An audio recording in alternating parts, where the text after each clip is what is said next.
COVID-19 pandemic has caused an unprecedented human and financial crisis.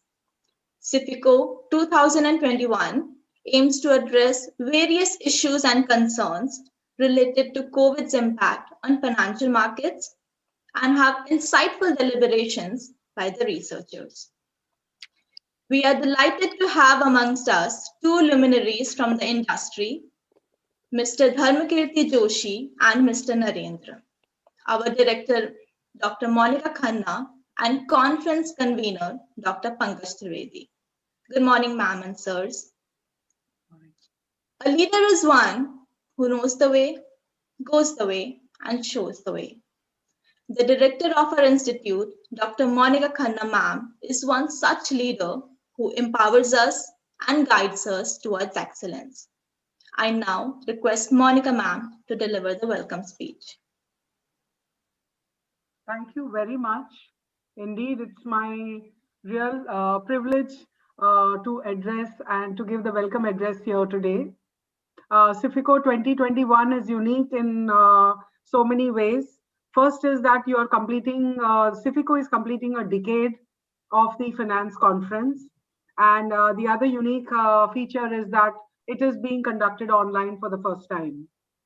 It is indeed very heartening and very commendable that the Institute has been keeping its academic activities and the academic schedule on track, despite the lockdown due to the global pandemic.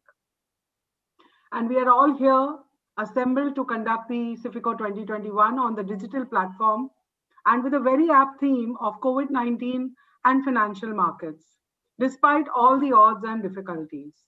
My hearty congratulations to Dr. Trivedi and his team.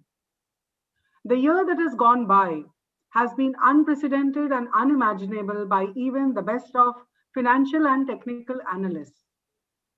Going by the BSc index figures, I just did a little bit of research. I'm no finance expert, but I just have an interest in all these things. So I looked into the BSc index figures. The BSc index stood at 41,784 points on 12th of Feb 2020. The BSc index did a vertical decline on 25,000 points approximately on 24th March 2020, just within a month. It was almost 50,000 points on 22nd of Jan 2021, and it's currently at 46,285 points as on date. The stock market and its allied financial and commodity markets are definitely not for the faint-hearted. Unless there is a balance between the short-term and long-term view and portfolio management, individuals and institutions are asking for big trouble. On an individual level, I do believe the importance of solid savings and remaining debt-free can never be more emphasized. These are important lessons for all of us, especially for the younger generation that is susceptible to news and fake news, including enticing advertisements and promotional schemes on the digital platform, leading to impulsive buying and behavior. On an institutional level, there are other linkages between the financial markets and company performances. Some of these sectors have seriously suffered due to the pandemic, and their recovery seems very difficult and excruciatingly slow and uncertain, having been badly affected by the global pandemic. The human suffering due to the loss of employment and lack of finances really makes us wonder, and we have to do deep introspections. I did a little bit more research and I found out that there is the leading economist Paul Krugman, who stated in one of his influential New York Times columns in 2020 as follows: whenever you consider the economic implications of stock prices, you want to remember the three rules. First, the stock market is not the economy. The second rule he stated was the stock market is not the economy. And the third rule again he stated was the stock market is not the economy. There are various underlying factors influencing the financial markets and the real economic growth, including fear, greed, and uncertainty. I do believe these are the factors that need to be deciphered. The Sifico 2021 is a very good platform for such debates and discussions, and a wonderful opportunity for peer learning and networking. I'm sure all the delegates will have very good takeaways from this conference, which is going to be there for the whole day. I wish you all the very best, and I hope you have a wonderful day today. Thanks so much. Thank you. Thank you, ma'am, for your encouraging words. Time and again, Sifico has emerged as the platform to share knowledge about the multiple aspects of the financial world. So, let's have a glimpse of the journey of Sifico over the past few years.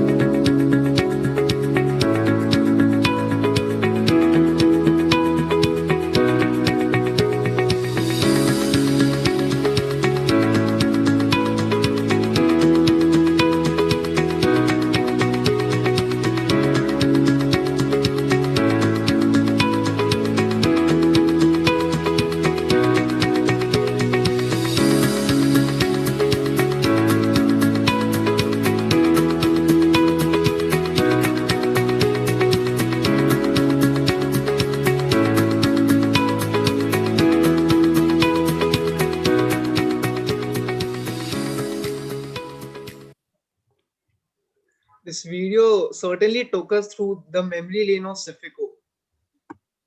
Now, I invite Dr. Pankaj Trivedi, sir, Dean Faculty of Commerce and Business Study, Area Chairperson of Department of Finance and Law at KJ Somaiya Institute of Management, to revisit Sifico's Hall of Fame. Since the inception of Sifico in 2011, Dr. Trivedi sir's role has been pivotal in terms of both conceptualizing as well as ensuring that the brand grows internationally with each progressive year. I now request Dr. Pankaj Trivedi sir to speak on the journey of Sifico. Good morning to all of you.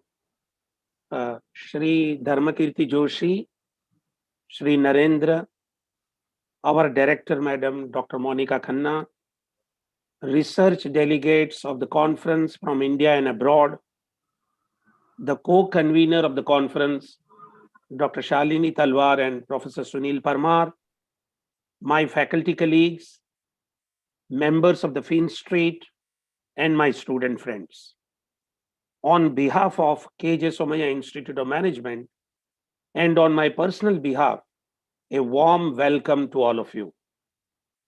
I also make a note of presence and welcome Professor Thomas Berger from Germany, Professor Devraj Paneru from Nepal, Professor Prem Prasad again from Nepal, and Madam Annabelle from Germany. Sifico is an annual international finance conference. Currently, the 10th edition, as Madam has said, it was started in 2011. It was a modest start by the Center of Excellence in Capital Markets of KJ Somaiya Institute of Management, jointly with the Department of Finance and Law of the Institute. The objective of the conference is disseminating the knowledge gained by the researcher on the topics relating to the theme of the conference. Every year, we decide theme for the conference. Usually, the theme is contemporary and relating to finance. Some innovative themes were also decided earlier. The theme of the current conference is COVID-19 and financial market. The opportunity is given to the students to present the paper along with the faculty, the researcher, the academician, as well as industry practitioners. So, as I said, since the aim was to disseminate the knowledge which is gained by researcher at any level, whether a faculty or a hardcore researcher or a professional researcher or an industry practitioner or even students, Sifico is aimed to give the opportunity to these researchers to present their work. Another important objective of the conference is to give a platform to the researcher to present their ideas and to get some very good inputs from highly experienced and qualified session chairs. They can deliberate with their peers, and in the process, they will be able to improve their work. So, with this objective, we have started this conference, and I'm glad that with your support, we are able to complete 10 years for this conference. Year after year, we are getting very good response from the researchers for Sifico. The current conference was planned in the month of May, June 2020, which, as all of us know, was the time of not only uncertainty due to COVID, but it was a time of fear as people were losing their life. In spite of such environment, we have received 45 papers, from which, after double blind review, 27 were selected for presentation today. The theme of the current conference, as I told you, is COVID-19 and financial market. I believe the theme is highly contemporary because in the current situation, we cannot think anything else than COVID. The impact of COVID is so intense on all aspects of the economy, including the financial market, that nobody can ignore it. During the last few months of COVID, forget the layman, even the experts were confused the way financial market has behaved, not only in India, but across the world. Director Madam has given some of the information with respect to the performance of the Bombay Stock Exchange and other things.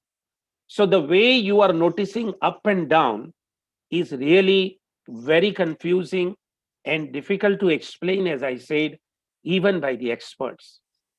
The economy of all countries are facing big challenge, not only to maintain their normal growth rate, but to control fall in the growth. The employment situation was getting worse as people lost their job. Pay cuts and stalling of capital expenditure are very common across all industries.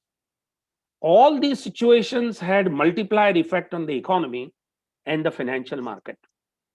Reserve Bank of India's expansionary monetary policy helped the banking system to ease the liquidity, but even then, the credit offtake from the scheduled commercial bank is very less. We have with us two experts to talk more about these issues.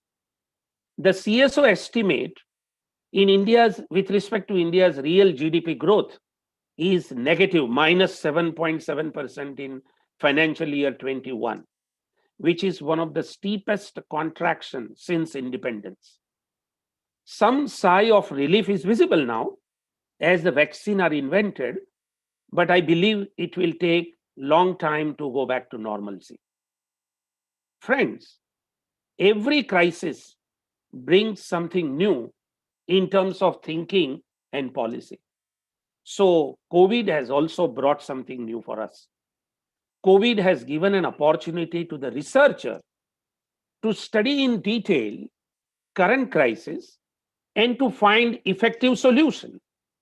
Friends, in the today's conference, you will find the research work, the research paper, which will be presented on these issues. The COVID is related to various macroeconomic aspects, financial market, and other stuff. So you will see these kind of presentation in today's conference. And there will be a very good deliberation, I'm sure. To begin with deliberation, we have two experts with us, Sri Dharmakirti Joshi and Sri M. Narendra, to give us the keynote address. Sri Joshi's view on macroeconomic aspects and Sri Narendra's view on banking and financial sector, you would definitely like to listen. As Dr. Monica Khanna just now said, Paul Krugman, she has cited, that stock market is not the economy. I'm sure Professor Joshi, Sri Dharmakirti Joshi, and Sri Narendra will definitely enlighten us with their rich experience and sound knowledge. So I once again welcome all the delegates for Sifico 2021. Thank you very much. Thank you, sir, for walking us through the enriching journey of Sifico. Holding on to the same energy and eagerness, without any further ado, let's welcome the Honorable Chief Guest for our event, Mr. Dharmakirti Joshi. Mr. Dharmakirti Joshi is the Chief Economist at CRISIL Limited since 2002. He has spent 11 years at the National Council of Applied Economic Research before moving on to the Central Electricity Regulatory Commission, New Delhi. Currently, he serves as a member of Economic Policy Group of Confederation of Indian Industry and Indian Merchant Chamber. Mr. Joshi holds a master's degree in economics from Punjab University. He has also attended programs on macroeconomic policy and management at Harvard University and was a visiting scholar to Economic Research Unit of the University of Pennsylvania. He is also the co-chairman of Economic Affairs Committee of Bombay Chamber of Commerce. Thank you for greeting us with your presence today. I would now like to invite Mr. Dharmakirti Joshi to address the conference. Thank you very much for inviting me. May I kindly request you to enable me to share my screen? I mean, I have a PowerPoint presentation, so you'll have to give me the rights. Yes, sir, you can please go ahead with that.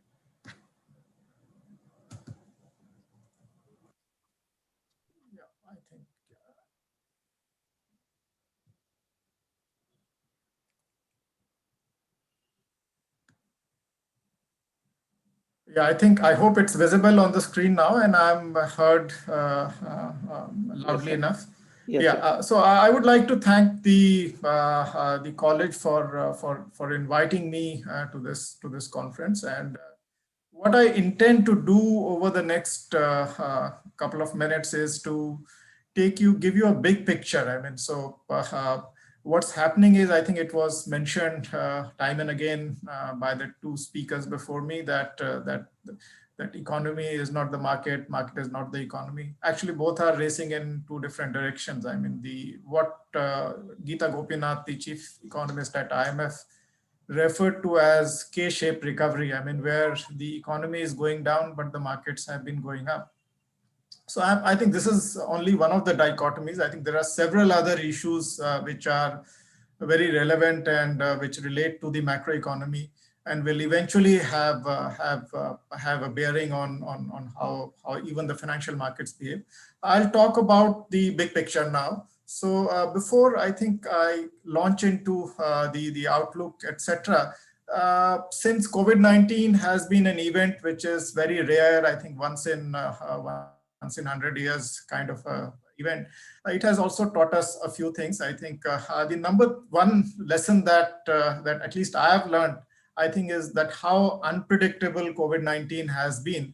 And since the economic outcome depends largely on how the COVID-19 plays out, so the forecasts for the economy have also been very, very unreliable and this year, and they had to be frequently changed. I mean, until a few months back, everybody was revising the growth down to deeper and deeper contraction, but now I think the upgrades in the numbers have started. Then I think, so what we also learn from the data that is available till now is that India is among the countries that was hit the most. The GDP growth in India is estimated to have fallen by almost 7.7%. So this makes among the larger economies, I think India has been hit quite hard. But we do see economy rebounding to 10% in fiscal 22. I'll come to why we think so. Even then, I think the 10% number looks like a double-digit high growth number. The economic survey yesterday talked about 11% growth next year. But I think one should remember that this is over a very, very weak base. And I think even if you grow at 10%, the GDP growth will in 21-22, which is the coming fiscal year, will only be maybe 1 to 2% higher than what it was in 2019-20. So I think, so this is the growth that we will see in in 21-22, which is the coming fiscal year, will be, I think there will be some element of optical illusion there because of the base. I think the other thing that we have learned is that that policy has a very critical role to play. I think because you are bringing the economy to a sudden stop. I mean, when the first very stringent lockdown took place, I think the economy was brought to a halt through regulation. I mean, you were not allowed, almost 40 days, I think most of the economic activity was constrained. So clearly, and then if you do that, then I think the government's responsibility is to support the economy. I think we all know that that fiscal policy in a way was constrained in India, so government could not spend much. So monetary policy, which is RBI, I think was working overtime. They cut interest rates, they infused liquidity, and not only in India, but across the world. I think one of the differences between the response that India has given and the other economies have given is that the richer countries could afford a much higher fiscal stimulus. So the monetary and fiscal stimulus worked together. India could not do that. So it had to keep its ammunition dry for a later period, fiscal ammunition dry, so that they can support the economy later on. And I think that's what is going on right now. Other thing that we have learned is that people tend to save during a crisis. The household savings rate in India has gone up quite sharply during the pandemic. I think as the economy recovers, it will come back to normal. And then finally, I think the topic which I'm going to talk about going ahead, I think is the shape of the recovery. I mean, so what the pandemic has done is that it has amplified everything, I would say. I mean, the problems in the economy as well as some of the fundamental changes which were anyway taking place. So we'll talk about that. Now, I think coming to the question of why the economy rebounded faster, what led to the upward revision in growth outlook for next year. I think here I would like to bring in Milton Friedman, I think, who in his research sometimes in the 60s or 70s had pointed out that there is what is known as a plucking effect. I mean, if you pluck a guitar down, the string rebounds very quickly. So that happens with most of the economies. When the growth goes down very sharply in a crisis, it does bounce back. So that is a mechanical part of it. But I think for India, I think there were other factors which have played out. I think one of them is the rural economy. Why agriculture has done well, why the rural economy has done well. We'll talk about that also. I think this is a distinguishing, a feature which is quite different from many other advanced economies, because rural economy has a pretty large share in India's economic activity. Then I think the most important factor why the growth outlook is now turning a little positive for the next year is that we have been able to bend the COVID-19 curve. I think right now in India, the caseload kept on rising, the virus kept on spreading till about September. After that, I think we've been seeing a complete downward trajectory of COVID-19, and I think that has helped the number of economic activities to come back to normal. Not everything has normalized, and it will take time. And I think also we've learned to live with the virus. I mean, if you notice, April to July, I think the virus load was not that, or April to June, the virus load was not that high in terms of number of people infected per million of population, but it increased very sharply in the second quarter. But the economic activity did not go down; it actually went up because we had figured out how to operate, even though partially. With the virus load increasing. So I think this learning to live with the virus is also an important factor. And now I think we have a vaccine, and also I think the herd immunity is developing. So that will also be supportive going ahead. And finally, I think the most important factor after the COVID bending of COVID curve is that government has started spending now. In the second half of the year, I think the government spending is increasing at a very, very fast pace. And I think now that is what is going to support the economy. It's a story of two halves. I mean, in the first half, it was the government was not spending that much. They wanted the supply side constraints to be taken care of. And then I think when you relax the supply side, then you started supporting the demand. So that has been India's strategy, which is somewhat different from what advanced countries have done. So this is the shape of the COVID curve. I mean, you can see, as I was pointing out, when we started with a very stringent lockdown in April, I think COVID cases were very few, but the fear was very, very high.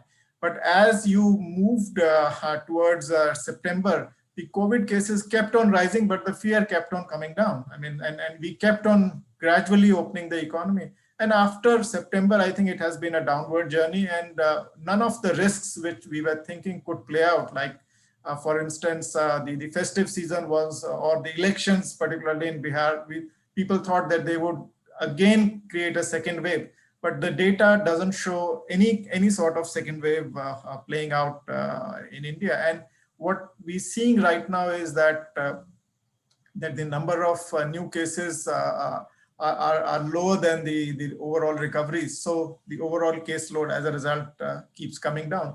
And I think if this sustains, I think going ahead, and most likely to sustain because of the vaccination and the herd immunity part. Though this virus is still quite unpredictable. I mean, it is going through mutations, etc. So we really, I mean, we've not fully stamped it out. I mean, we have been able to very successfully reduce the caseload. And if you superimpose this chart on what's happening in advanced countries, you'll see a completely different thing. I mean, the months of December and January saw much sharper increase in the caseload, and also I think the fatality from COVID-19. But never, I think, having said that, I think every country, South Asia in general, has managed to keep COVID under control. I would say that, and India is, I think, being the highly populated part of South Asia. The other thing I think, which so how do you examine the economy in these times? I mean, when things are changing, the standard data sets that you typically use for assessing the economy is not available. I think in the month of April and May, the inflation data could not be computed because, I mean, it requires going out, collecting information, and that the stringent lockdown did not allow you to do that. But what we have seen is that people started leaning on other forms of data, I think, which is they started looking at unconventional indicators. And I think one of the foremost has been the Google mobility trends. I'll come to that in a minute. But before that, I think let's look at one dichotomy that is playing out in the economy, which is the behavior of manufacturing versus behavior of services. The services seem to have been impacted much more than manufacturing. The chart on the top left-hand corner shows the Purchasing Managers Index. I think this essentially tells you about the level of activity. It can be a proxy for the level of activity in a sector. Clearly, what we find is that that the services sector, according to this, was hit harder, and I think continues to trail the recovery in the manufacturing sector. And the reason is very clear. I mean, the services is contact intensive, and I think you have anxieties. I think you would not mind buying a car or buying a durable good because you have only one contact. But if you go out and eat in a restaurant on a regular basis, you have multiple contacts. So I think that, so there is always an anxiety. So services like tourism, like hospitality have taken a hit as a result of that. Now, the Google mobility, which I was talking about as an unconventional data source, I think is being used across the world now. And Google has promised to keep this data going till the pandemic lasts. What you see here is, I think, the red line there on the top relates to grocery and pharmacy. That activity is back on track. I mean, it came back on track as early as June, July. And I think now it is above the levels of pre-pandemic levels. Reason is very clear. This is a health crisis, so pharmacy demand will anyway be high. You can't avoid it. And grocery, I think most people in the lockdown stayed at home. I think they were probably eating more than was required. I mean, and grocery demand is an essential. So the grocery demand, the mobility trend for these two remained high. But once you move to things like recreation, workplaces, public transport, I think public transport in Mumbai has just been opened yesterday. I think it will be open from February 1.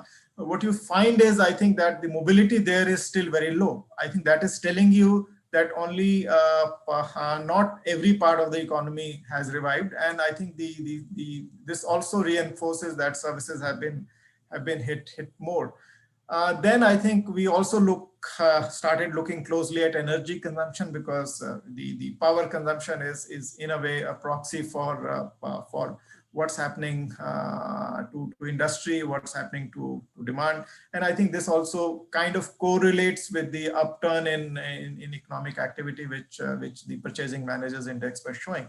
And I think so initially there was a big rise, and then normally, I mean, after that, it kind of stabilized. And then I think the other piece of data that is being very actively used is the GST data, I think. And I think this also you can see very clearly on the chart that the GST collections are higher than during the same period last year, which essentially means that I think they are above the pre-pandemic levels, which again correlates with economic activity. So I think the point I'm trying to make is that we use multiple indicators to assess the state of the economy.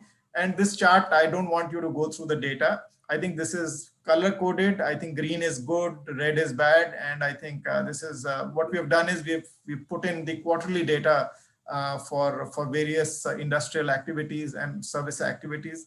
And if you can see it, I mean, the crisis hit us in the first quarter of fiscal year 21, which is a red bar that you see. But even before that, I think things were not so good. I mean, from green, we were already moving towards red and yellow. So things were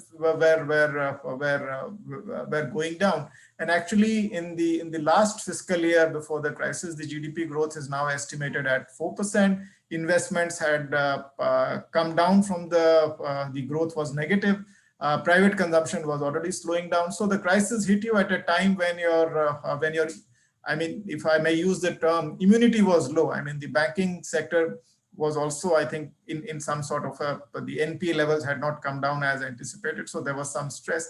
But after that, I think after the first quarter, things started normalizing. And so you got minus 23%, 24% growth in the first quarter, minus 7.5 in the second quarter. And in the third quarter, we expect the growth will be either minus 1% or close to 0% in that range. So which means the economic activity is gradually normalizing, and the GDP data kind of correlates with these indicators. And I think the color code will tell you that things are becoming gradually beginning to normalize. I think that's the objective of this chart. So I just also wanted to tell you how we are trying to assess the shape of the economy. Now let me focus on something which I feel is very, very important. I mean, and which is the pandemic not impacting all parts of the economy in a similar manner. So what it has done is, I think it has amplified some of the developments which were already happening. I think over my work experience, I think I was finding that work from home was being encouraged, I think even 2 to 3 years before pandemic hit us. So, but what the pandemic did was, that was the biggest experiment possible. I mean, and you could, for companies like ours, I mean, we could work very effectively, I think, from home without compromising on any productivity. So clearly, so this trend which would have gradually taken place, I think it's got amplified, and I think much faster. Similarly, e-retail, etc., I think, which people are using for ordering stuff and rather than going to the shops, I think they have picked up. So it has given a boost to some of the trends like digitalization based essentially, but it has also, I think, unfortunately amplified the negative parts of the economy. CRISIL did a study on the firm size and how much it has been impacted. And what we find is that the smaller the firm, the larger it has been impacted. The bigger companies in this crisis have done actually better than they did last year. And in terms of their margins, in terms of their their overall revenues, I think they have stayed positive. But the moment you start going to the smaller firms, I think the pain is much larger, because the smaller firms have smaller bargaining power. The banks are risk averse while lending to them. I think bank lending is easily available for the large corporates, but I think they are flushed with funds. Actually, they are in the deleveraging mode right now. So I think this dichotomy has appeared. The other important dichotomy for India is rural versus urban. So what is rural India? It's 50% of GDP. It's 65% of India's population. It is structurally stronger to withstand crises like health crisis like COVID, because one, rural India is less dense, and the virus spreads in denser areas than in less dense areas. So clearly the spread of the virus was slow to begin with in rural areas. And then second, I think agriculture is about 39%. It was estimated a few years back. 39% of rural GDP is coming from agriculture, and agriculture activity has not been impacted at all by the pandemic, and good monsoons meant that even the areas where irrigation was not there did well. So that's why agriculture has remained very normal, growing at around 3.4%. Its share in GDP is small, it's only 16%, but it punches much more than its weight or share in GDP, because it supports almost 40% of the population. Then when you look at the structure of the non-agriculture economy in rural areas, the services which have been hit harder, they have a much smaller share. So the rural service sector accounts for only 26% of the non-government services in India, whereas it accounts for 51% of manufacturing. So manufacturing has done well, services have not done well. So this works in the favor of rural economy versus the urban.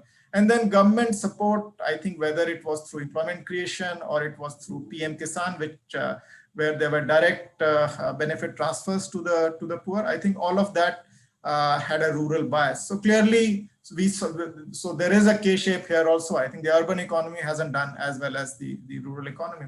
Then I think manufacturing versus services. We all know manufacturing, as I explained, is not contact intensive, so it is less impacted. But what people did was, I think particularly the upper income categories, they have substituted their spending on services for consumer goods. I mean, you could not go out on a holiday, big holiday, for instance. So you thought of buying a car or another durable good, whatever it is. So there has been substitution towards that. And then even government, I mean, through its policy, actually encourage that substitution, because the LTC is given to government employees for tourism purposes, I think. Since they could not utilize this, so it was allowed for buying durable goods. So that again gave boost to the manufacturing sector. And then I think the stock markets were being talked about. Not everybody in India invests in stock market, but there's a huge wealth effect that was created, at least for a number of investors in stock market.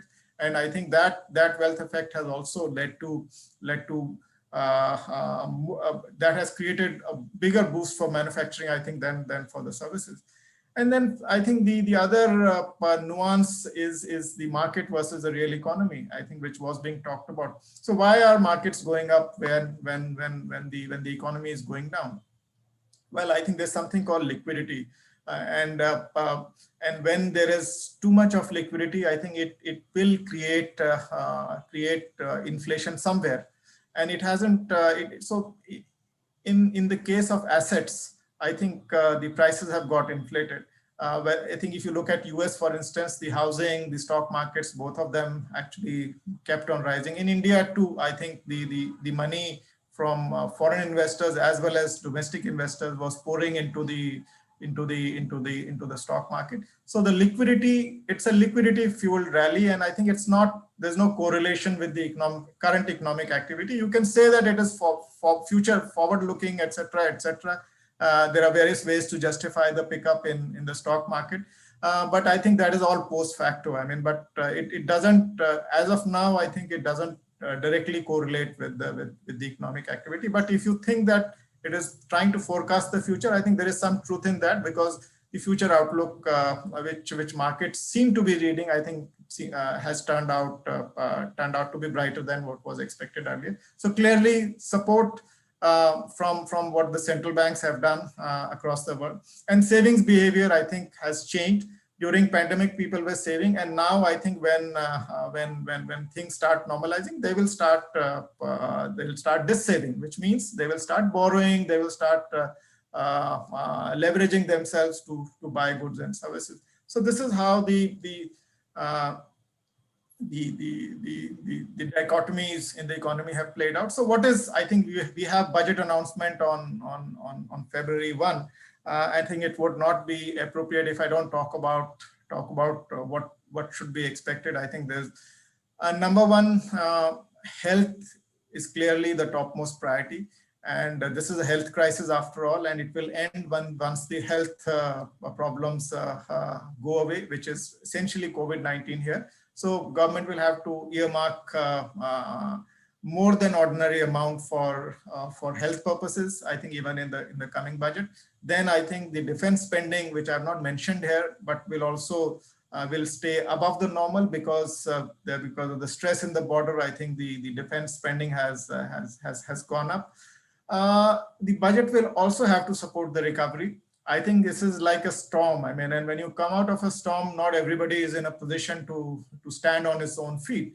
And so they need some support. And here, I think many of the companies, many of the individuals, particularly, I think I would say in urban areas, I think they would, in the lower income category, would require support. So what I see the budget doing is that it will continue with its employment guarantee schemes, et cetera, and will also support rural infrastructure. We'll learn on Monday. It should also be correcting the dichotomies. I think it has to help the urban poor. It has to help the services, which will take much longer to recover. And it also needs to continue helping smaller enterprises going ahead. And then I think beyond this, it also has to raise, I think, the growth expectations for future, which markets are pricing in. I think that would mean that banks which have given loans on easy conditions and they're likely to turn into non-performing assets, they need to be recapitalized. You need to do reforms for the manufacturing sector so that you attract investments coming out of China. And then I think government, how does it intend to create the big infrastructure pipeline, which it has been talking about. So I think that's very briefly the objective. And I think over the medium run, I think our assessment is that the economy will, after growing at 10%, it will go back to its 6% growth path. This is somewhat lower than what the budget, what the economic survey outlined yesterday. But I think this very much seems feasible. The lesson here is that that even if you continue on this growth path, which is higher than the global growth, you have still lost 1 year, and we estimate what we call permanent loss. I think the GDP would have been at X level for in fiscal year 24, but it will be at X minus Y level. So there is a loss of GDP that took place in this year. 2021, which will not be recovered going ahead. And I think I just don't want to spend too much time on this, but if you look at this chart, I think this essentially talks about the permanent loss of GDP, which we estimate at 12%. What it essentially means is that if you focus just on the middle chart, I think there is a pre-COVID, there was an expectation that economy will move at X path, 6.5% GDP growth. So there was a level of GDP that would have increased year on year. And this is an index, so it is starting from 100. What we find is that the economy deviated, GDP deviated that from that path in the last fiscal year. It will start going back to that path, but it needs to grow much faster if it wants to catch up with the trend, which was forecast, where it should have been without the pandemic. It needs to grow at 13% per annum for the next 3 years, which is very, very unlikely. It might grow at 13%, which some people are forecasting in the next year, but beyond that, I think it's not possible. So what it means is you've lost certain part of the GDP, which you will not recover. The economic survey, which is a government document, I think estimates the permanent loss at around 10% of GDP. So let me stop here. I think I've taken more time than I should have. If there is any time for questions, etc., or whatever, I think the way you want to take it forward. Thank you very much for listening patiently. Thank you, sir, for sharing your valuable insights on how India tackled the pandemic and how the future looks for India by explaining the various macroeconomic indicators. It was definitely very enlightening for all the attendees. The next guest is a luminary in the field of banking and finance, Mr. Narendra Mairpady. He is an eminent banking professional having more than 40 years of wide experience and exposure. He's the ex-chairman and managing director of Indian Overseas Bank.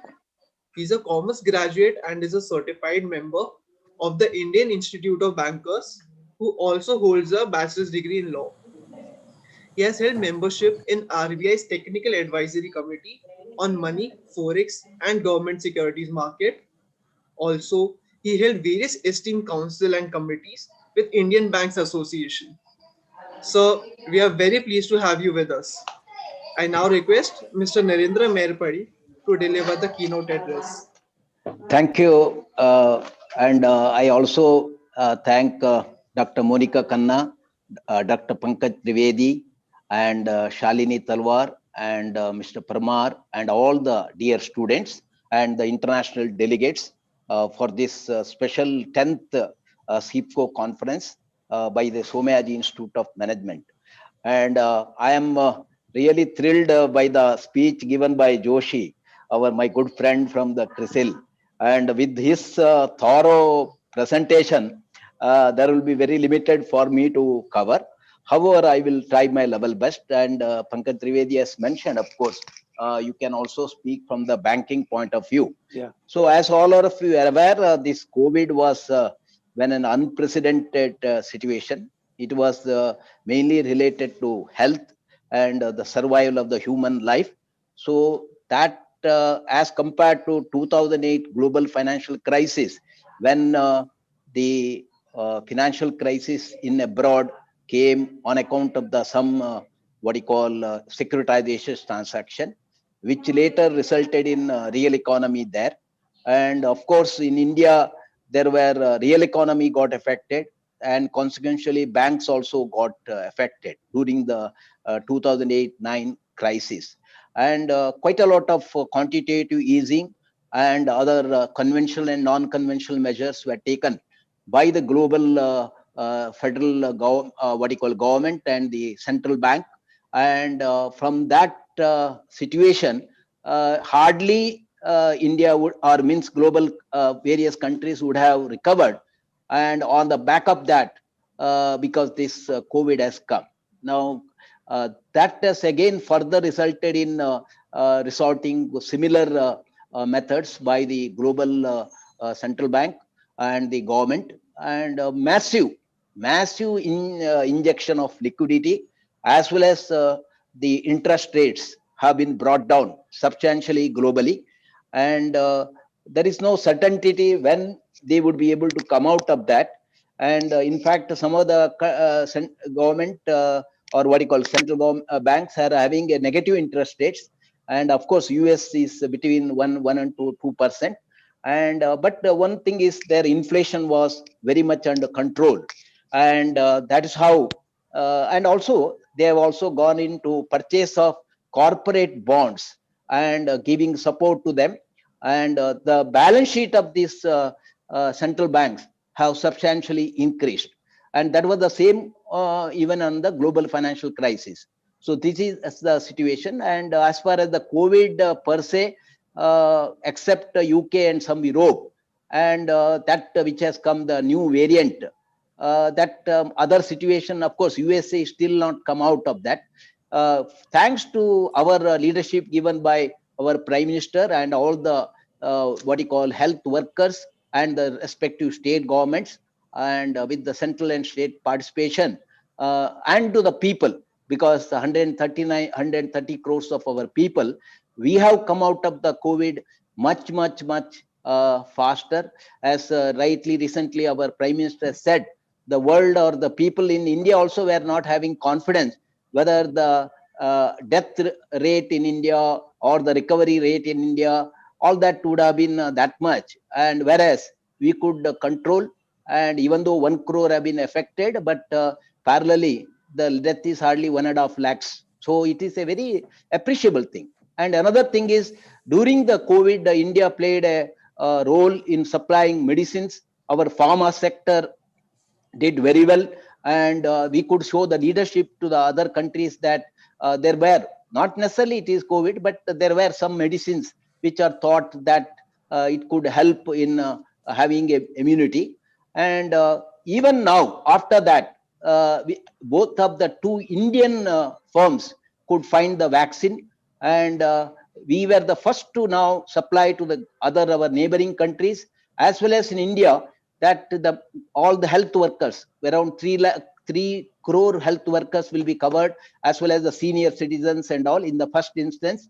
And even in the initial period, the pickup of the COVID vaccine has been substantial. So this shows the what you call the resilience of the people in withstanding this health crisis.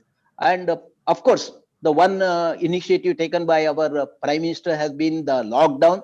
It may look as if that time that the complete lockdown was whether it is necessary, but if you see globally also, this lockdown has been done, and some of the like UK currently also some lockdown is being resorted to.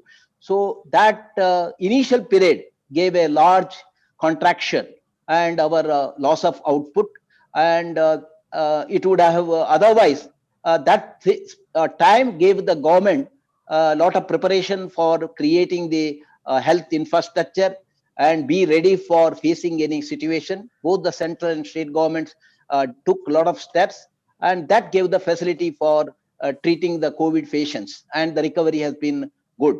So that is the one thing, but that is where you find that we had around 24% contraction in GDP in the first quarter, and but the recovery after that, and particularly during the maybe that July to September, as well as September to now, that we are able to come back and against the 7.5% contraction, and it is now likely that it may be 7.7 IMF has projected, and Indian also has 7.5, and there may be few who are projecting it may be lower than that, because this quarter may be fairly better GDP, and by the next quarter we will have a positive GDP, so that the overall contraction to output would be lowered.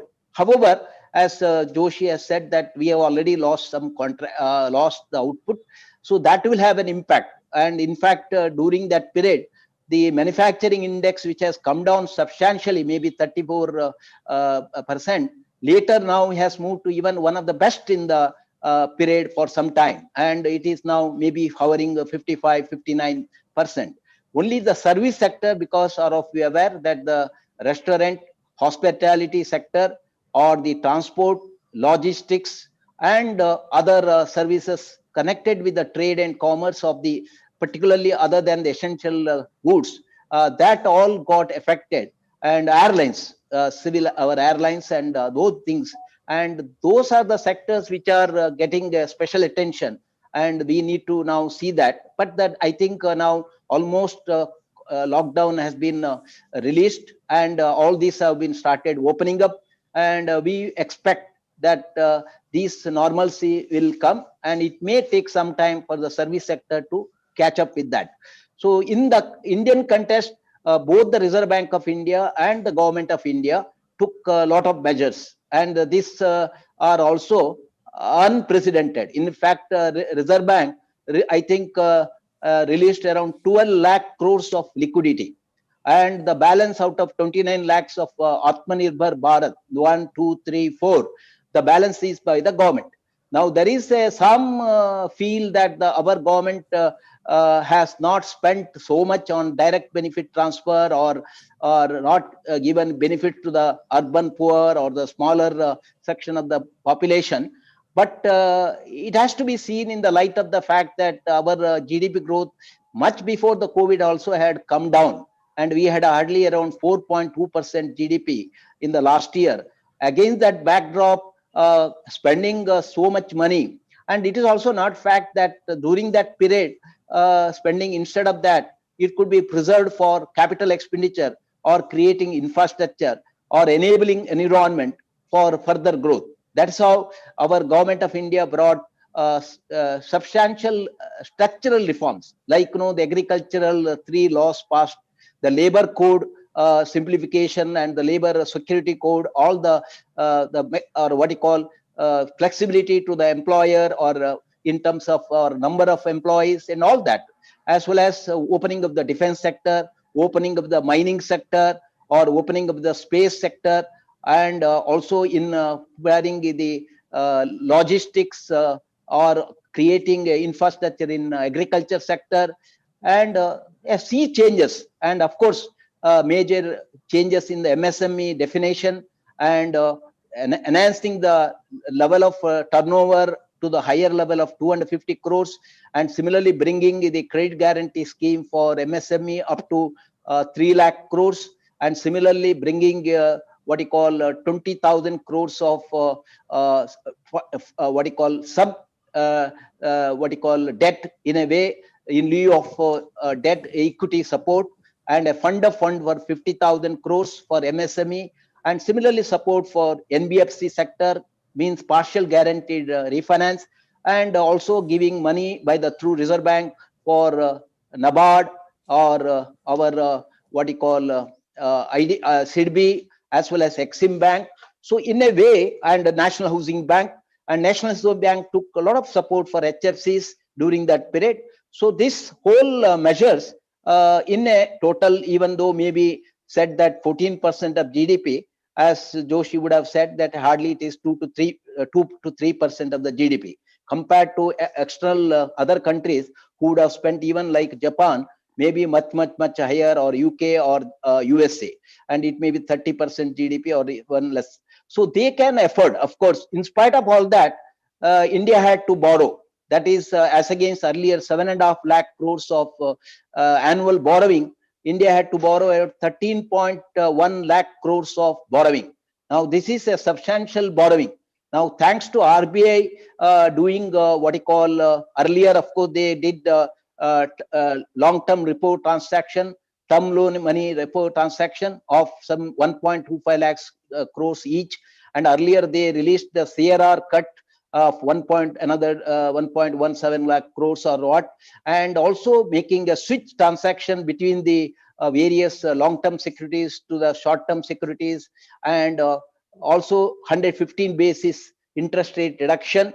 That whole measures enabled the, and also increased the SLR level for the public sector, or the scheduled commercial bank, and that enabled the smooth borrowing by the government of India, and the 10-year yield has come to now 5.90%, which is the one of the lowest rate in the recent past. So the government could reduce their interest outgo on this borrowing, maybe up to 7,000 crores.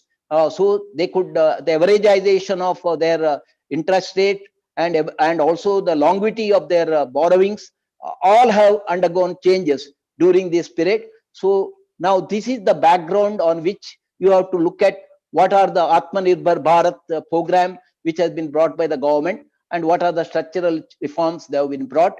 And now that the next year, that is the one which is being watched by the market, what would be the level of borrowing by the central government. And of course, now that 13.1 lakh which I was mentioning was the central government, so it results in maybe around 7.5% GDP fiscal deficit, as against their plan of 3.3 or 3.5. So whereas the state government would have also had a extended what you call fiscal deficit of 5%. Now, so the combined borrowing of the central and state governments have been substantial, because during this period their revenue streams have been brought down. But recent indicators show that the GST collection has reached already 1.15 lakh crores, and Mr. Joshi has given other indicators which points out to the recovery. That is in e-way bill collection and other or freight, what you call charges and all that. So it is expected that as per the IMF as well as our what you call economic survey, that India will have next year a V-shaped recovery of 11.5%, and the next to next maybe 6.8%. So on another 2 to 3 years, it will take time for India to come to the pre-COVID level. So the current year also they may borrow around central government 10.5 lakh crores to bridge the gap. So that of course another important factor in India is the what you call the tax to GDP ratio hardly hovering 8 to 9%, and it was sometime back 10%. Ideally, we should have higher tax to GDP ratio so the government can have more income. And of course, in the Atmanirbhar Bharat, one more thing is that government has brought PLI scheme, that is production linked incentive scheme of 1,45,000 crores on the identified 10 what you call sunrise sectors. So that enabled the global manufacturing companies to come to India. And India has also identified some of the items, maybe 1,100 items, where we should promote our Indian industries and Indian promoters or MSME to start the industry. So that is because it will have an opportunity for exports. Now, one of the important macroeconomic aspect of the India is that the current account currently are likely to have by the economic survey 2% of GDP as a surplus, and it is now more than 3.1 surplus. Now this surplus has arisen primarily due to the fact that India has benefit of lower oil prices, so the import has been lower in terms of the import cost. Similarly, the gold import has been half, not more, or even lesser than that. And India has also started promoting the domestic raw materials and domestic products, and instead of importing. And that's why our position of trade with China has also now better. In the other earlier, we were importing most of the and China's fiscal, our what you call trade imbalance was very high. Suppose we would have imported $100 billion, and they would have import or export taken from us maybe hardly 40 billion. So $60 billion were negative for us. So now most of the free trade agreement what we have entered, it's seen that the most of the time we are at a receiving end. Now it is high time that we promote our own industries, and that's where our Prime Minister has been mentioning, let us promote our local industries and let the local industry go to global. So that is the point. And if you could see during the COVID, that PPP kits or whatever, we were not having our, and we had to import from some of the inferior quality from the neighboring countries. But later, India could produce not only 2 lakhs per day or even more than that, and we could export. So this is the leadership taken by the people of India, particularly MSME. Now, during that, this is what the fact that MSME sector not only contributes to the employment, they are also contributing to the export. Around 50% of our exports comes from MSME.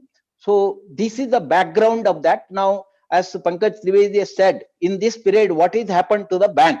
So because these are all the global. And one more aspect is, of course, India has a better foreign exchange reserves.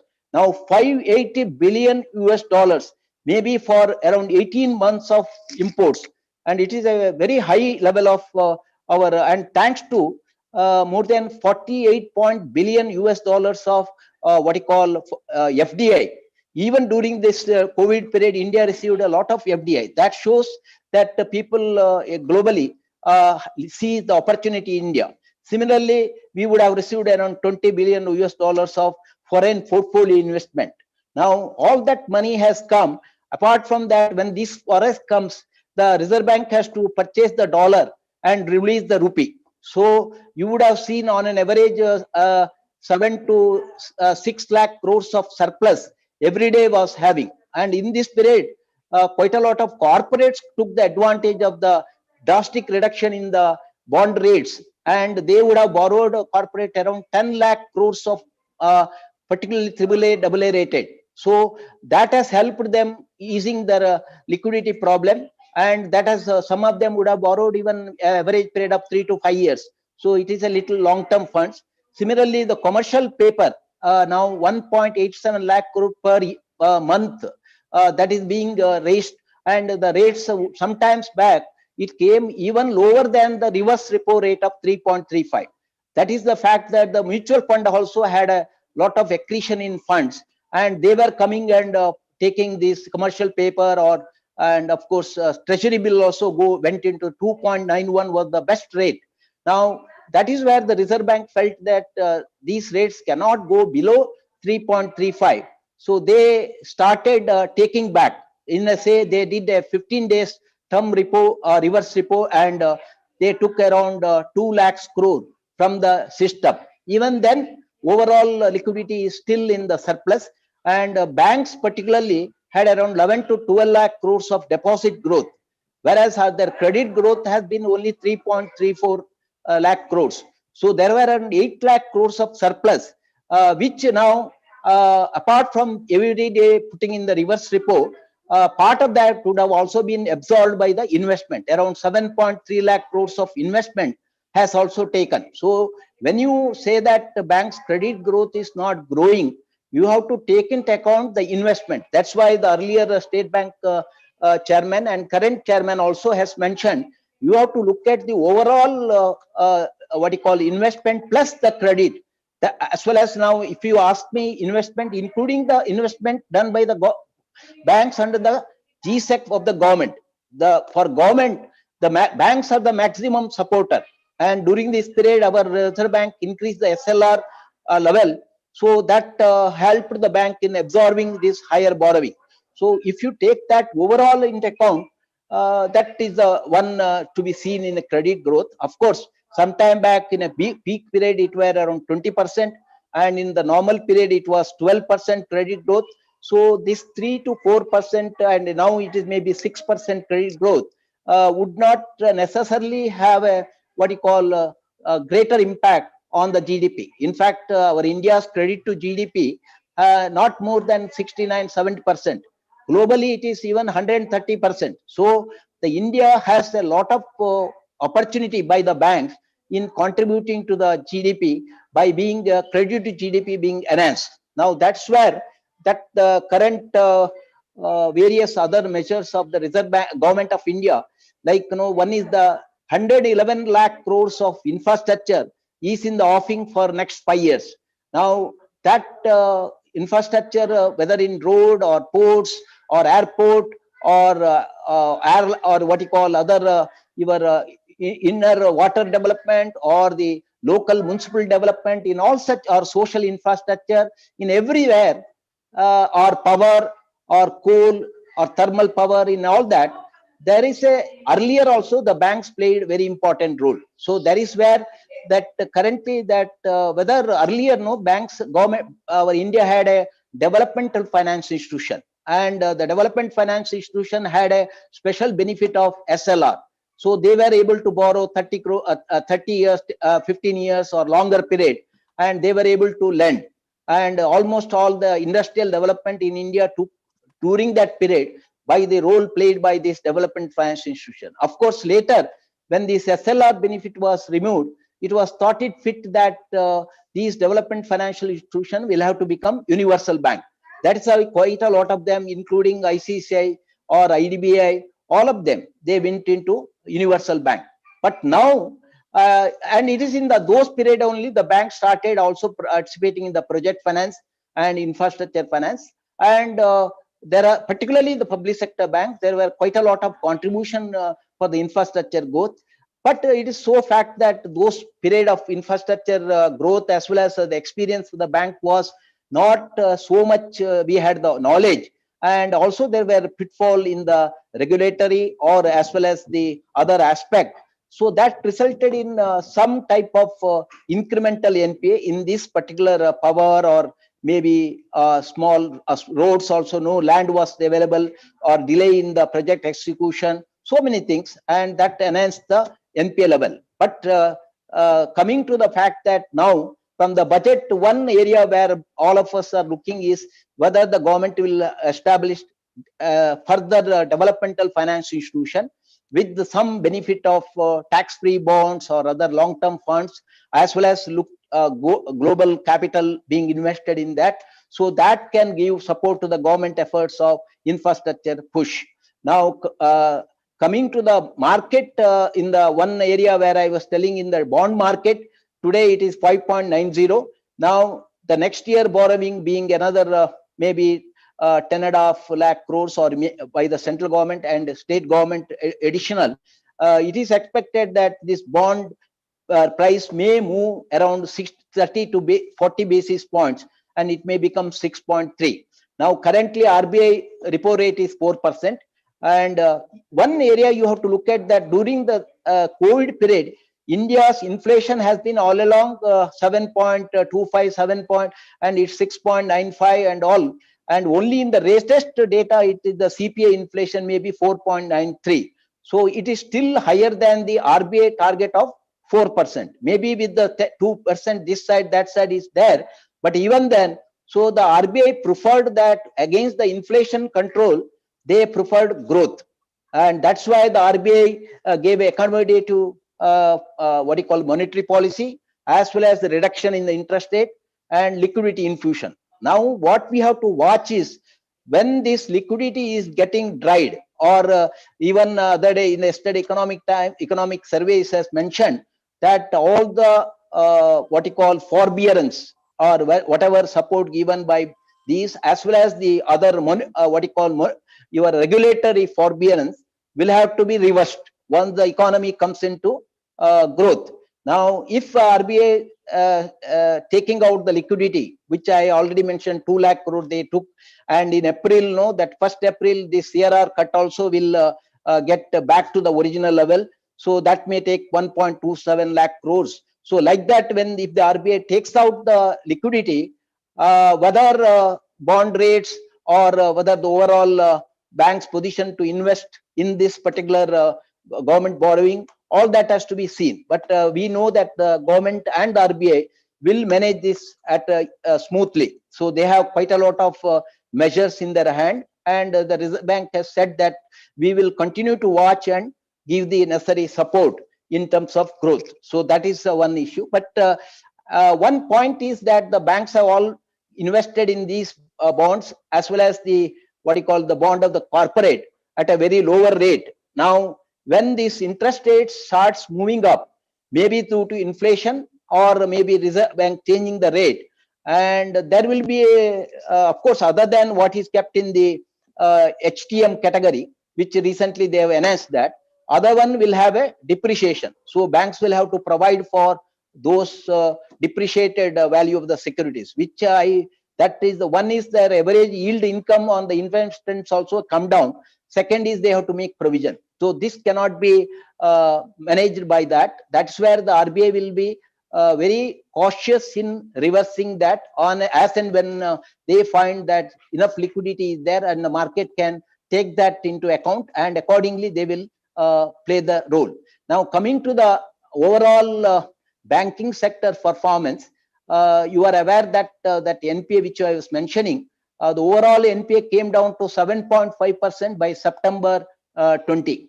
And second is that the banks have also provided substantial provisions towards NPA, and the provision coverage ratio has come to 72%. And it is from the last year level of 66%. And in the individual bank, some of them provision may be 80, 90%. So for all the legacy accounts, the banks have provided. And the only thing is this 7.5% NPA level has to be looked at from the angle of that after the first 3 months moratorium, the Reserve Bank also has brought in one what you call special resolution of COVID asset for the MSME or the personal loans as well as corporate loan. And other than that, parallelly, Supreme Court passed an order that all the accounts which are affected due to COVID will have to be kept in standstill. That means even if they have gone into the NPA, they need not be declared as NPA. Now, this is the one which Reserve Bank and all of them are taken up with the IBA, with the Supreme Court, that that is not a correct way of looking at that, and we have provided all the what you call resolution mechanism. So you have to take back, but up to now it has not been taken back.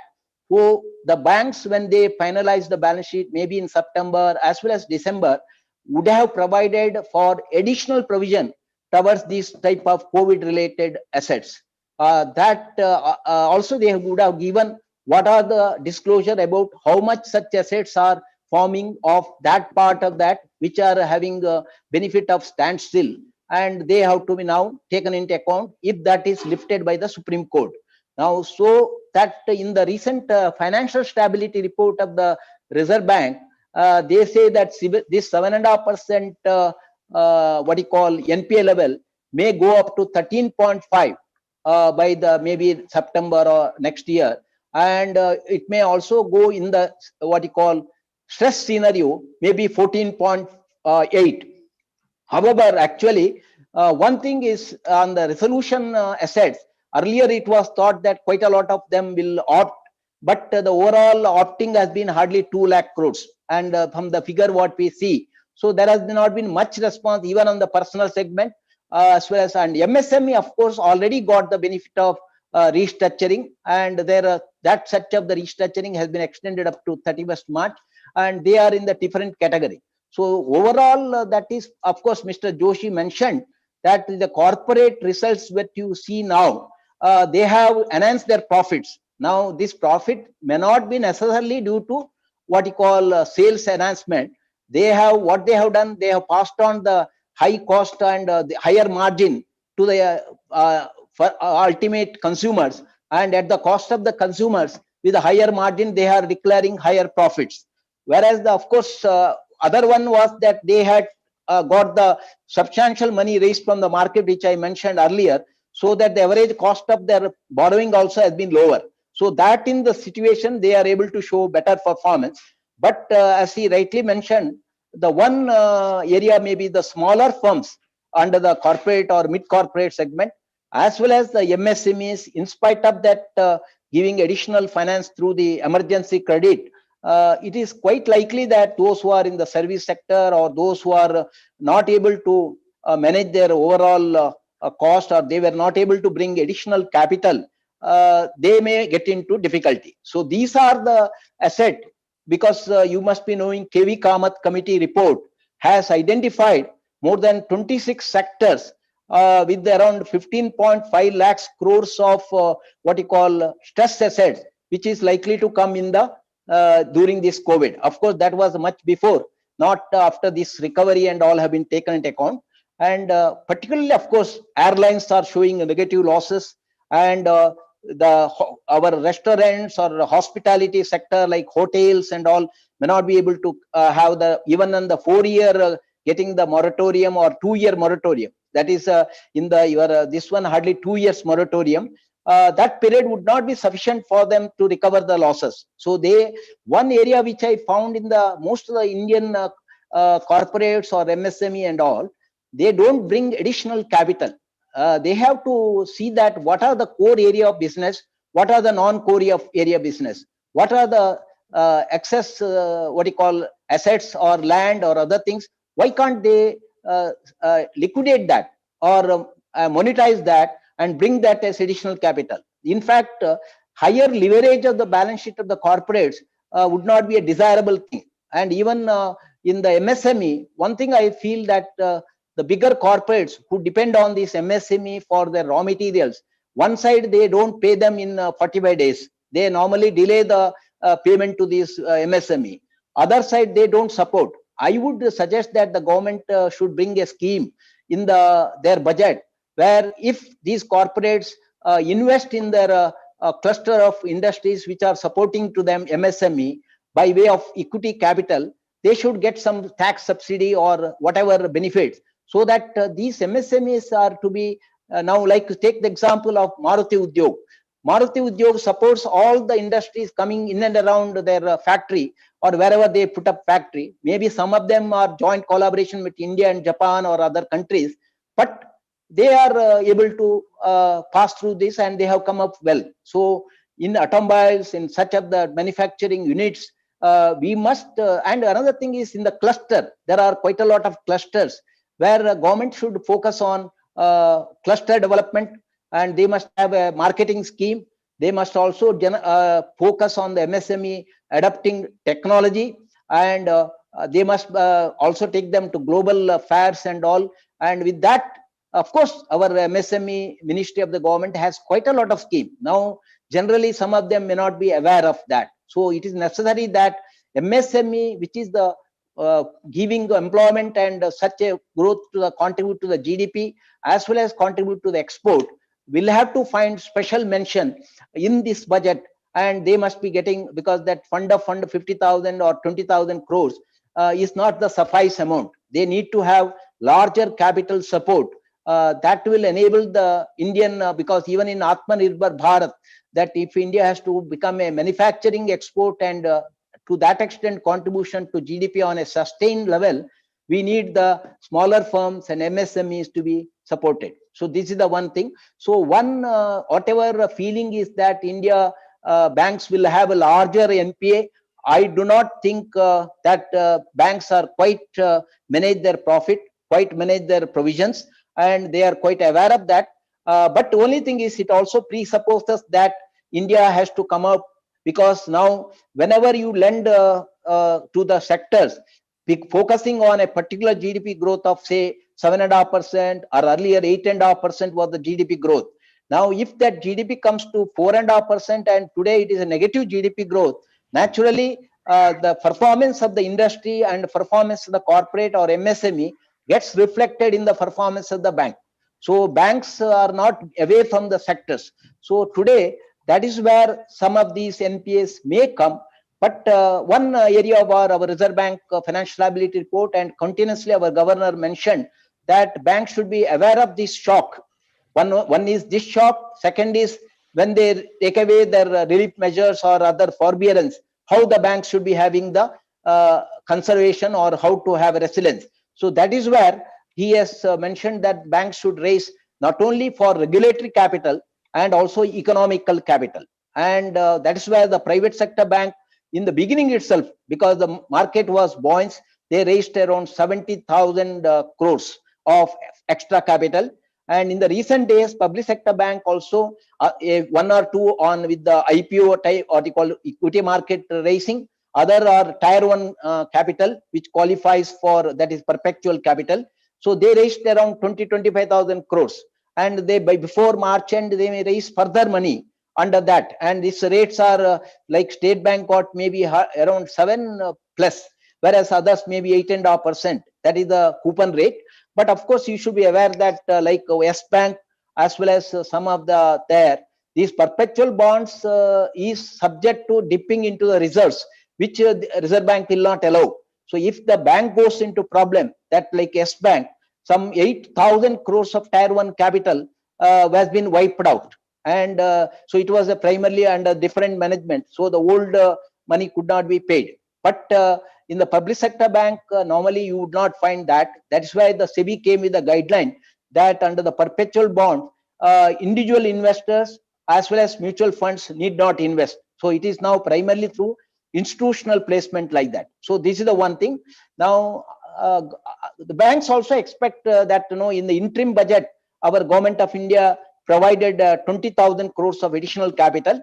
And it is expected that for the next year, whether the government will make a provision of another 50,000 crores of additional capital to this bank.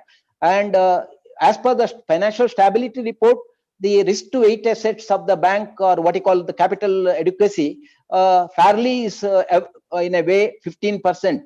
And quite a lot of banks are above the regulatory norm, and only 1 or 2 banks under the stress scenario may go below that. So overall, currently they are in a better position. But ideally, we need to have capital not only to meet this shock, but also to growth capital. So that is where there is a need for additional capital. And in this budget, there is a provision that whether all the shares of the public sector bank, can it be brought under a holding company model, where the holding company will have the complete share, and they will be able to have global capital assessed, and they will be funding the bank. instead of giving by capital, rather than we are going to have stress on the government income. So that is the one which is suggested long back by the committee, PGNI committee, which may come into place. And similarly, you must be aware that the government of India has mentioned in the Atmanirbhar Bharat that we will have 4 PSUs in each strategic PSUs, and over and above 4 will be offered for disinvestment. Now, like last year, the Reserve Government of India had a disinvestment of around 2 lakh crore, and including LIC, then Shipping Corporation of India, Container Corporation of India, and the BPCL, all that. But they could raise hardly, I think, 18,000 crores. But in the current year, it is expected that they will have another same level of 2 lakhs crores of disinvestment, and some of these strategic PSUs will be offered for sale. So in that, it is mentioned that the bank also may be included. So if the banks are included, one bank which they are thinking of total privatization is IDBI Bank. And similarly, there are 2-3 banks which have been identified for total privatization, whereas other banks will be encouraged to go to the market and raise capital. So this is another expectation by the budget, by the banks. The third expectation is that whether there can be an establishment of bad bank. Now, why the bad bank? In a way that most of these NPAs are legacy accounts. Now they need to be aggregated into a single bad bank, whereas the decision making becomes better. Second is banks have already provided 100%. So through this bad bank, following it for resolution, either through IBC or sale to any asset reconstruction company, or bringing global capital, global funds who are invested in stress assets, as well as creating a market for stress assets. So earlier, no, our governor, Deputy Governor Viral Acharya has mentioned we should have a platform where these assets could be put into bid and auction form. So that bad bank will help, and parallelly there will be a national asset management company as well as national alternative investment management company. So this will have the combined equity investment by the bank as well as the maybe global investors or domestic financial institution, so that will, and CAI has suggested that instead of one bad bank, you should have more number of bad banks. So the whole idea is cleaning the balance sheet of the bank and parallelly utilizing the service of IBC. That is, all of you are aware that IBC is a game changer, and that has now become that earlier all the banks NPA, the problem of the bank, not of that debtor. A corporate debtor will no say that I have no nothing to do. You whatever you want, you do. Now it has become change. So instead of corporate debtor in possession, it has become creditors in possession. So the bank financial creditors takes possession of these factories through the insolvency professional, through the NCLT and the CIRP proceedings, and that's how that the last year, of course, up to now, around 45% recovery has come through the IBC route. But it has to be seen that there are only 2 accounts. One is SR Steel and another is Binani, which gave more than 100% of the money. Other than that, average realization would not be that much to that extent. However, the overall IBC has enabled this resolution mechanism. The whole idea is maximization of value of assets. So it is not a recovery. So the IBC is not a recovery process. It is like earlier BFR was removed.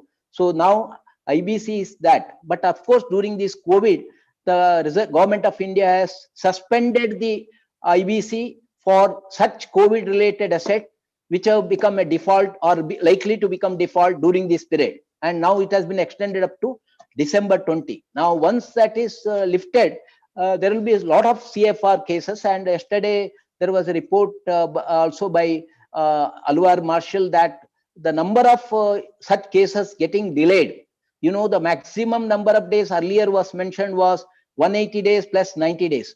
But later, as per the one court order, it was extended up to 330 days.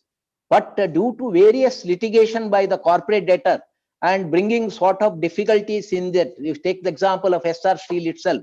So this got delayed more than say 450 days, 60 days. Now, ideal thing is this CFRP should be in timely. So that is where we need more number of establishment of NCLT and expedition of cases. Now, one more suggestion has been given, and which is likely to come in the budget, that the government will have a pre-pack arrangement. What is pre-pack arrangement is where these accounts which are showing stress and become NPA, the debtor will move a resolution mechanism, and he will, with the help of the what creditors 75% support, they will go to the NCLT and appointed an insolvency professional, and they will get that proposal filed with the NCLT, and with their approval, there will be a, without the other NCLT proceedings, that account gets settled or resolution done. So this is a very good proposition which is there in the abroad. So I know that my timing.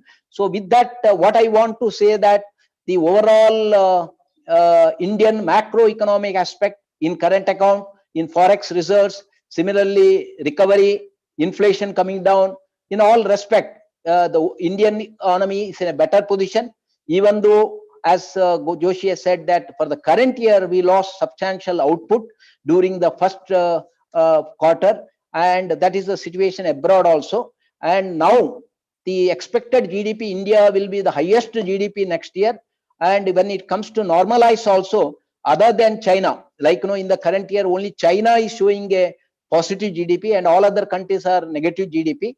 So in the next year also, China's GDP as per the IMF is much lower than us, and so overall, if we are able to achieve the maybe that timing factor change, that our Prime Minister's vision of reaching 5 trillion economy by 2025 maybe got delayed, but there is an opportunity for Indian industries, Indian entrepreneurs, and particularly during this period, one more for the youngsters, I want to inform that the digitalization has received a big push, and the NPCI product, that is UPI payments, has received a substantial level, and due to the what you call around 95% through the digital means today, that without not a single day disruption by the bank, and we should, as health warriors, our bankers are also warriors, and they have ensured what you call hassle-free service to the customers. So in that respect,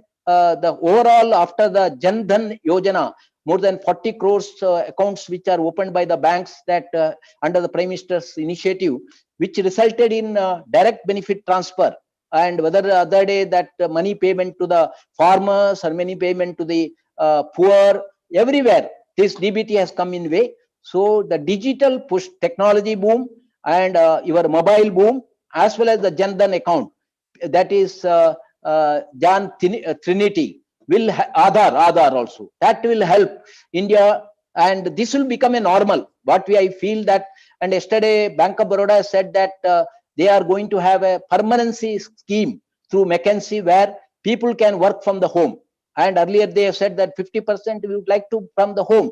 So it's not that working from home is also going to go so easily, and in that way the overall cost of operation can be managed. One thing these people from the home are expecting, whether the government will give some incentive to them being working from home, so that from their taxation they should be helped. So in a overall, this year's budget will be a game-changing budget, and everybody has expectation in their respective as a stakeholder, and under the leadership of FM Sitaraman, Nirmala Sitaraman, and our Prime Minister Modi Saab, that they will see that India comes to the normalcy much earlier, and India will achieve supremacy in the Committee of Nations. Thank you very much. Wonderful. Wonderful, sir. Thank you. Thank you. Yes, yes. Thank you, Narendra sir, for enlightening us on the role of Indian leadership and also the export of India, the overall scenario of how the central bank and the banking sector has impacted during the COVID time. It was extremely insightful for all of us present today. The floor is now open for questions. All the attendees can now ask their questions to Mr. Dharmakirti and Mr. Narendra. Yeah, we can take a couple of questions if the audience has for the guests. You're welcome for the same. I have a question to Mr. Joshi, sir. Sir, as manufacturing sector is one of the most employment producing sector in India. So in the line of Atmanirbhar Bharat, how do you see India's preparedness with respect to China in this sector, provided there is a huge wave of mistrust against China? Thank you. You introduce yourself, Akash. Introduce yourself in Sir, brief. I'm Akash. I'm from MBA IB. Okay. First year. Yeah.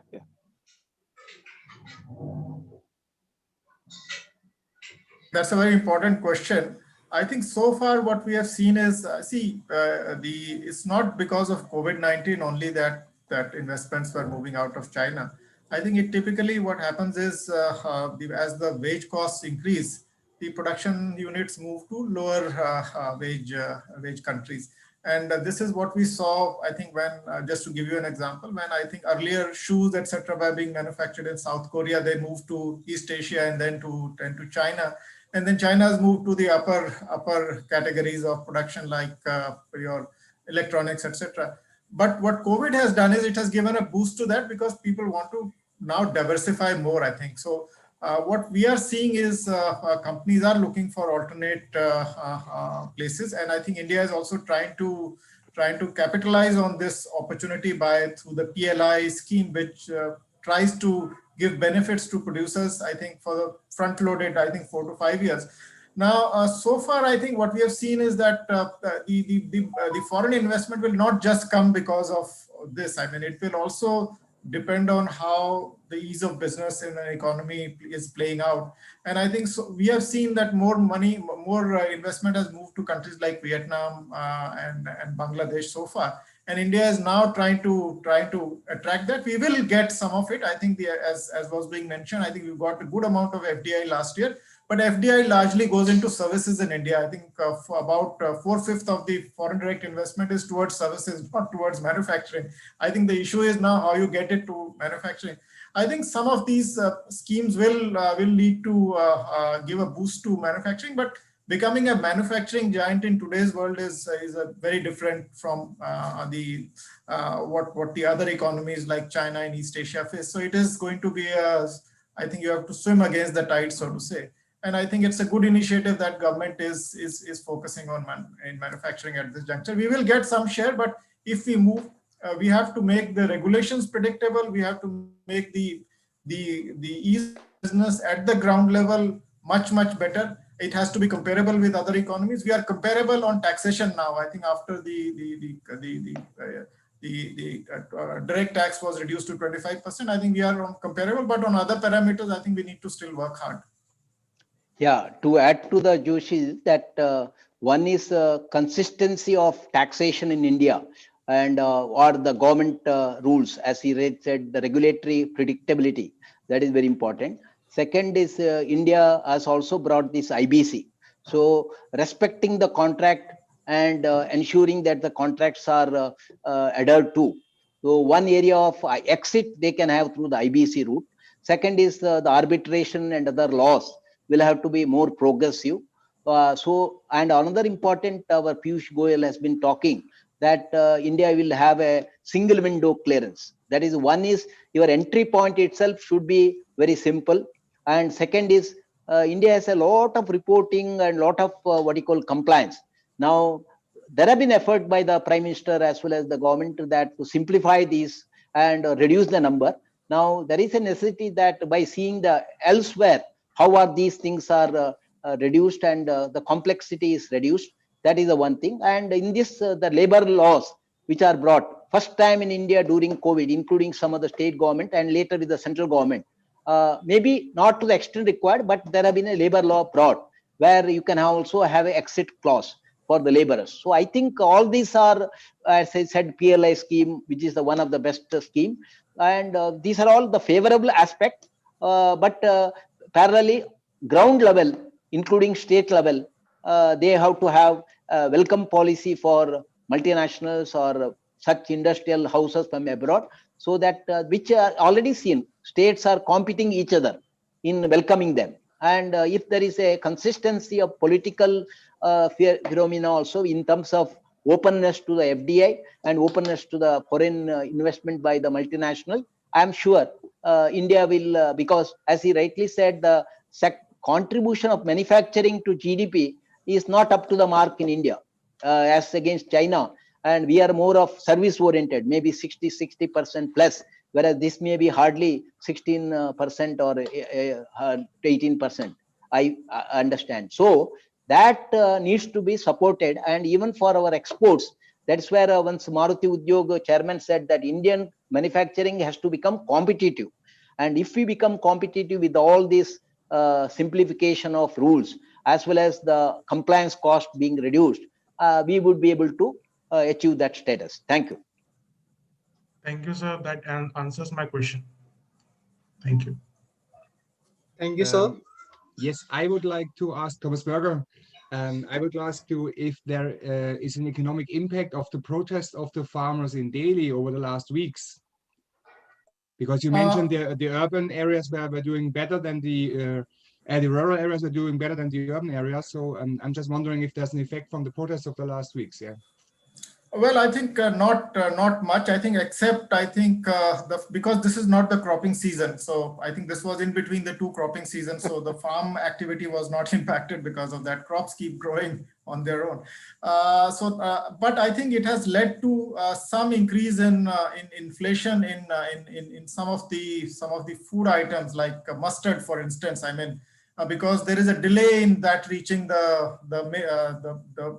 mills where I think the oil is extracted. So there's been some pressure, but overall I think it's not created any downside for agriculture or for. But yeah, I think some people are arguing that as a result of this farm agitation, I think the other sectors of the economy are getting impacted because I think it's creating some bottlenecks there. I think there are various estimates moving around. I think there's no credible estimate of how much loss it has caused to the other parts of the economy.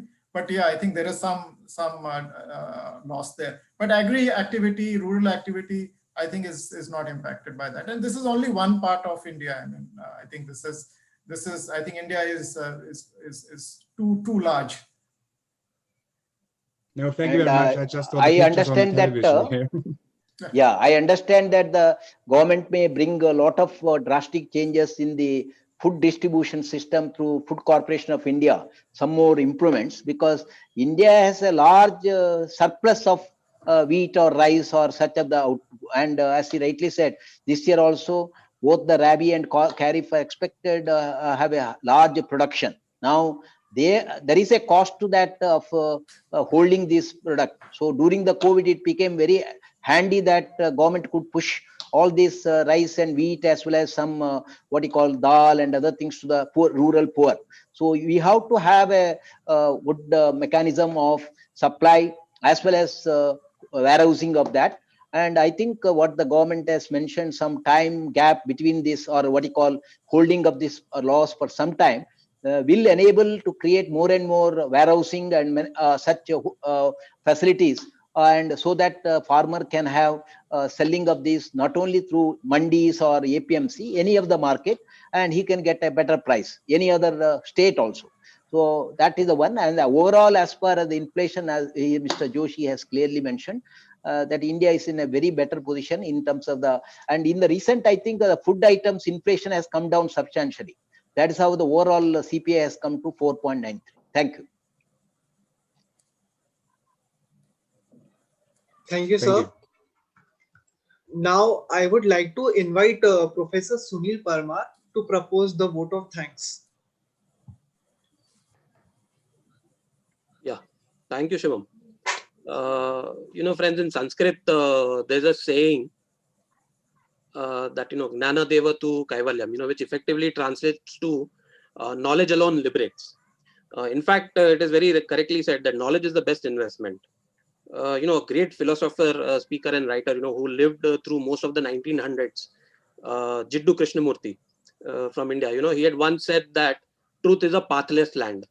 Now, this very small statement, that he made in those days, it carries a significant message to the existing and, budding researchers. It's a self-explanatory statement with deep, deep meaning, right? So it is with this belief and faith that, the KJ Somaiya Institute of Management, under the auspices of the Somaiya Vidya Vihar University, aspires to achieve greater milestones in the domain of academia, and research, and in the process, we aim to institutionalize our learning and outreach at a global scale.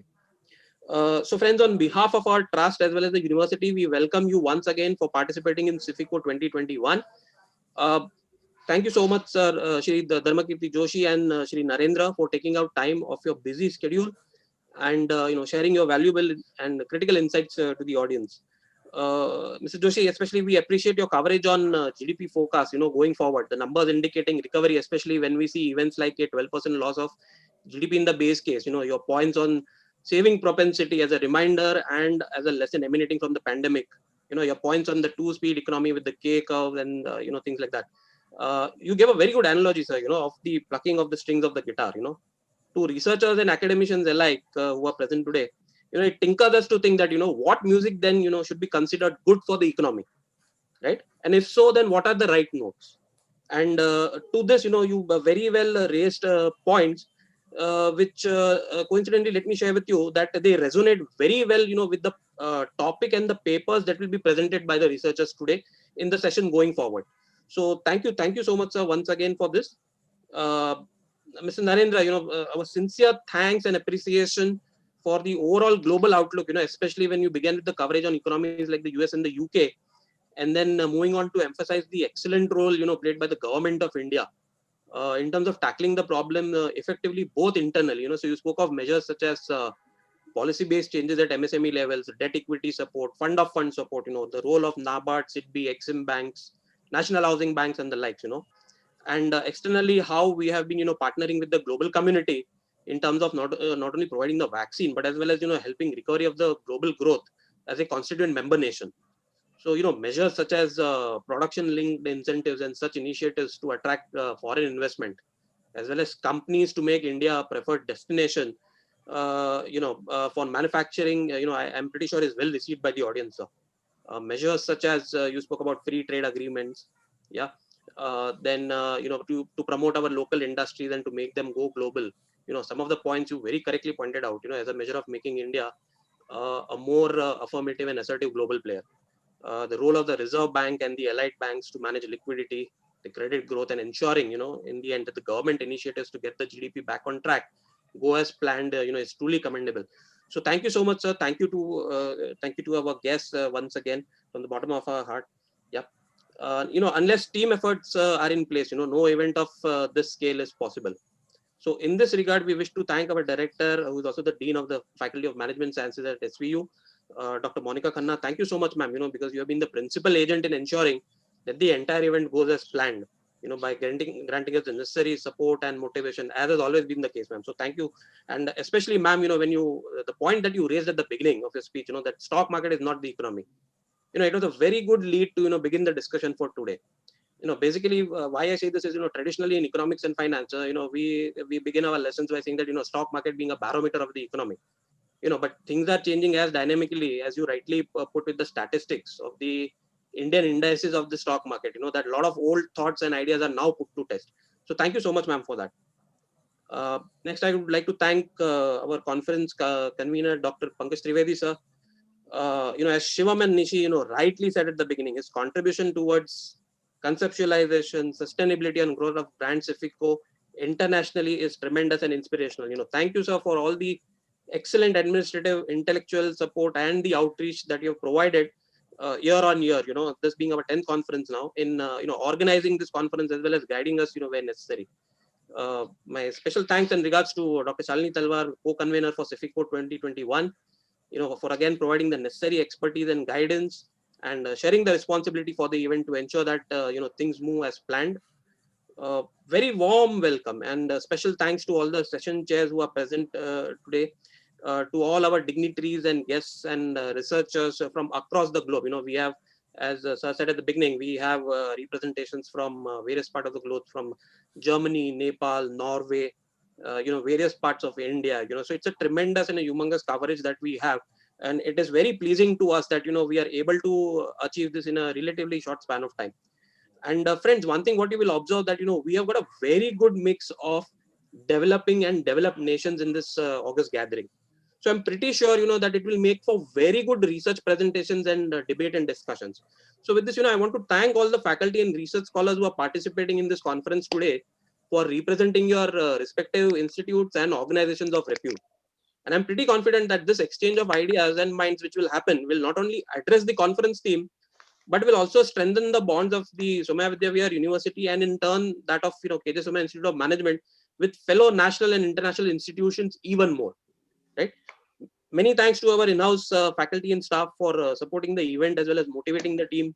Many thanks to the IT support staff. Mr. Rahul Talavdekar, Mr. Mahesh, Mr. Subhash, Mayur.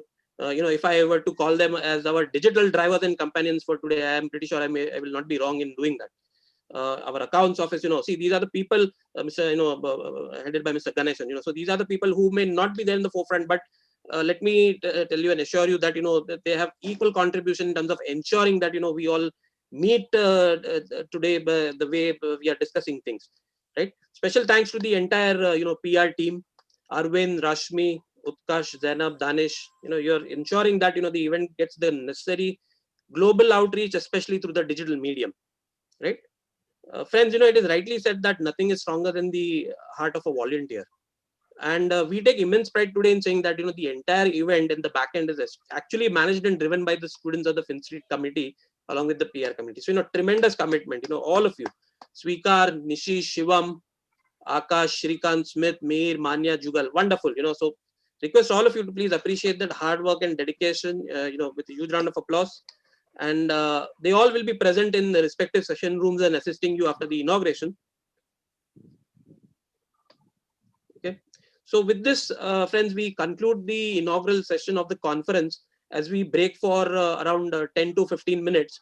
I request Rahul from our IT team to escort the guests in a room and to escort the session chairs who are joined in. So we'll wait for the session chairs, so maybe a couple of them who have not yet joined. So we'll wait for them to join in and, Dr. Trivedi will brief them in another room. Research scholars and paper presenters, you are requested to please stay back in this room. Do not log out. Please stay in this main room. After the break, when